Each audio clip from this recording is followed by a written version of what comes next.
राष्ट्रीय अध्यक्ष जेपी नड्डा, प्रदेश अध्यक्ष स्वतंत्र सिंह के साथ सूबे के मुखिया योगी आदित्यनाथ की सभा यहाँ चल रही है। काशी क्षेत्र के तमाम पदाधिकारियों को जुटाया गया है। हमारे साथ अखिलेश जी हैं, क्षेत्रीय कार्य समिति सदस्य किसान मोर्चा यहाँ जुड़े हुए हैं। हम इनसे जानते हैं कि किन चीज़ों को लेकर के ये बैठक हो रही है। देखिए किस तरह की बातें। देखिए श्रीमान, यहाँ पर बैठक संगठन के दृष्टिकोण से बुलाई गई है और ये मकसद है त्रिस्तरीय चुनाव और विधानसभा की तैयारी।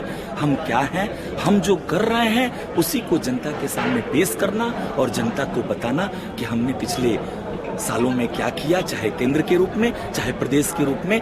ये विकास का जो ढांचा लेकर के नरेंद्र मोदी जी, माननीय प्रधानमंत्री और परम आदरणीय योगी आदित्यनाथ जी की योजनाएं क्या धरातल पे उतर रही हैं, उस धरातल की योजनाओं के माध्यम से हम त्रिस्तरीय चुनाव और राष्ट्र में परचम पुनः लहराएंगे और प्रदेश में पुनः 22 में सरकार हमारी बनने जा रही है। इसको कोई रोक नहीं सकता। इसकी रणनीति भारतीय जनता पार्टी के राष्ट्रीय अध्यक्ष त्रिस्तरीय चुनाव, पंचायत चुनाव में व्यस्त खुद को किए हुए हैं, जबकि बंगाल में चुनाव घोषित है। देखिए, तमाम चीजें संगठन को मजबूत करना किसी भी संगठन की जिम्मेदारी होती है और आपको जान के खुशी होगी कि दुनिया का सबसे बड़ा अगर संगठन है राजनीतिक तो उसका नाम है भारतीय जनता पार्टी।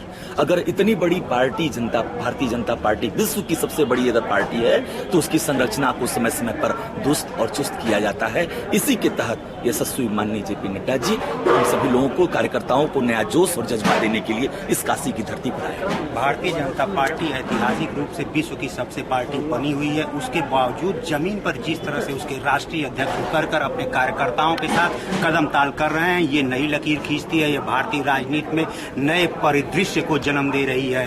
आप समझ सकते हैं कि जिस पार्टी का राष्ट्रीय अध्यक्ष स्टेट चुनाव को छोड़ के पंचायत चुनाव में इतना व्यस्त हो, इतनी मसरूफियत के साथ वो अगर इन्वॉल्व है तो फिर इस पार्टी का भविष्य साफ दिखाई दे रहा है। प्रखर पूर्वांचल के लिए राजीव पांडे के साथ अरुण सिंह।